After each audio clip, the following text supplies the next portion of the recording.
a politician, a former military man. Why? Is he a paranoid or am I a paranoid? These are the three books published almost simultaneously, sometimes in the middle of 70s. CIA and the Cult of Intelligence. CIA Diary by Philip Age and the KGB by John Barron. But I tried to buy the KGB, but it was not in the bookstores of Canada or United States. The previous two books on the left were. This is the author of the most anti-American book, The Defector to the Communist Side, Philip Age. He is alive. Nobody is threatening his life. Nobody is poisoning him with the poisoned umbrella. This is, you know who. He's criticizing CIA for developing a gun to kill communist agents. And he tries to present it as a crime on behalf of United States Intelligence Agency. Why is it a crime? To defend you from the communist agents and to develop a secret gun, which is silent, is a crime. Is there any logic? I don't see any. This is the fellow who also criticizes the United States CIA for developing technical means of bugging USSR embassies on the territory of United States. Why not? I don't see any reason why not. But Mondale obviously does. He knows better. These are the authors who published lists of American agents stationed all over the world. They are alive. They actually make quite a lot of money in that publication. And this is the victim. The chief of CIA in Greece was killed when the book of the previous two Americans was published. This fellow is dead. The other two are not. Siberia in 1971 was visited by a group of politicians from Canada. And this is the report about that visit. This is the group. We're shaking hands with the Soviet ambassador. This is a Soviet technical miracle. A pipeline on thermofrost or something. In other words, what Canadians were doing in early 60s is presented to Canadian public as an achievement, a great technological achievement in USSR.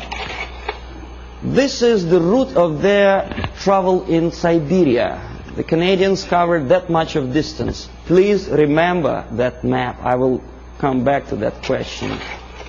This is a book published by a Canadian author, Farley Mowat. By the way, Never Cry Wolf, a movie which is made on the basis of Farley Mowat's book. He's a nice fellow, drinks a lot of vodka. He was a guest of Novosti Press Agency, which I was working for. This is another book written by Farley Mowat after returning from Siberia. He was accompanied by a person like myself, a Novosti Press Agency journalist. Glorification of Siberia. This is what this is the route. I promised you to come back to that map, which Farley Mowat, a Canadian progressive writer, covered when he was in USSR. This is what he makes Canadians to believe Siberia looks like. It does, of course. Baikal Lake is a very beautiful natural phenomenon. A nicely dressed Soviet Eskimos or Chukchas, I don't know, some ethnic minorities, friendly talking to each other in fluent English.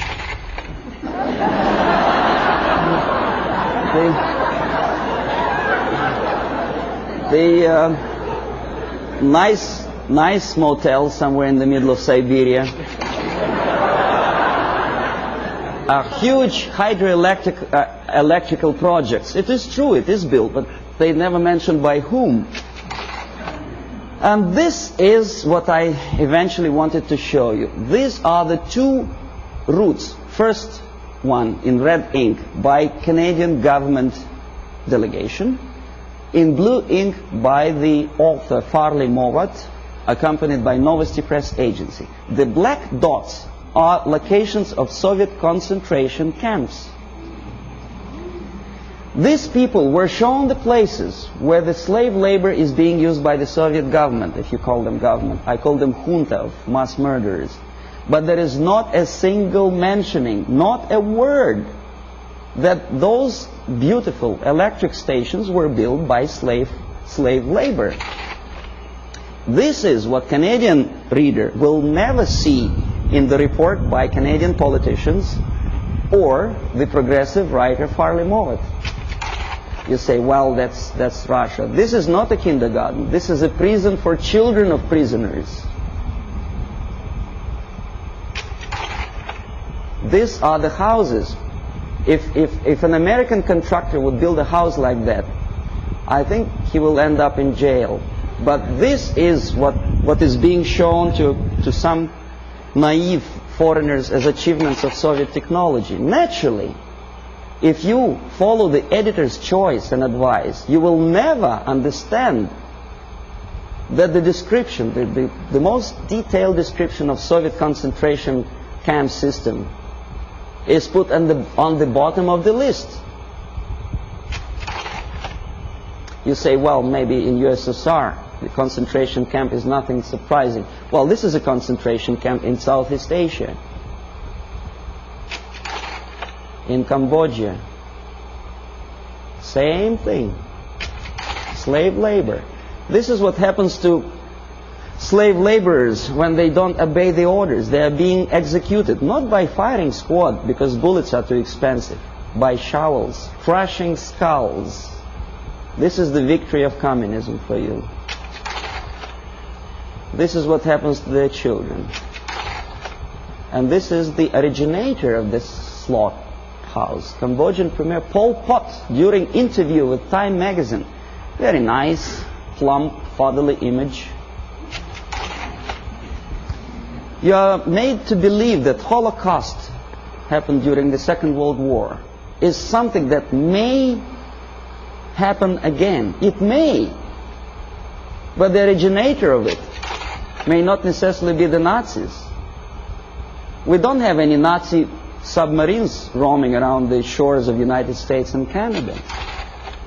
We have liberation forces. That's what Holocaust. This is happening right now, after the so-called National Liberation Movement. This is a still from a movie, Holocaust, a television production.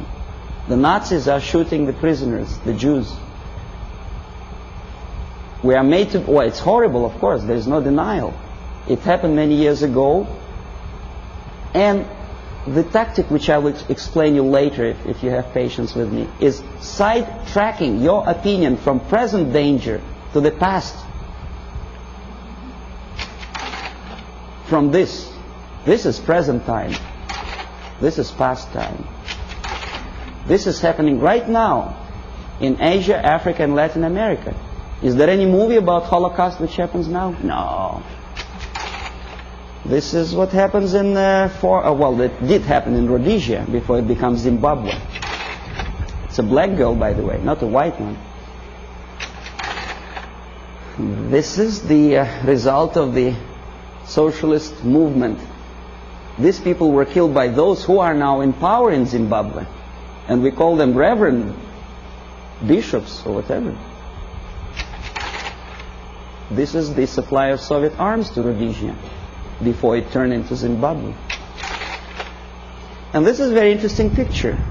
A poor South African is showing his internal passport, saying that there's no freedom and he has to live wherever he is assigned to live by the police. For some strange reason, not a single media outlet in the United States makes a comparison, because in Russia every citizen has a passport like that. And the Asian ethnics in USSR do not have the right to live in those areas which are designed for the whites, and the other way around. But we are getting emotional about this passport. Why not about Soviet passport? The answer is flowing in the wind, how they sing in the room. Okay.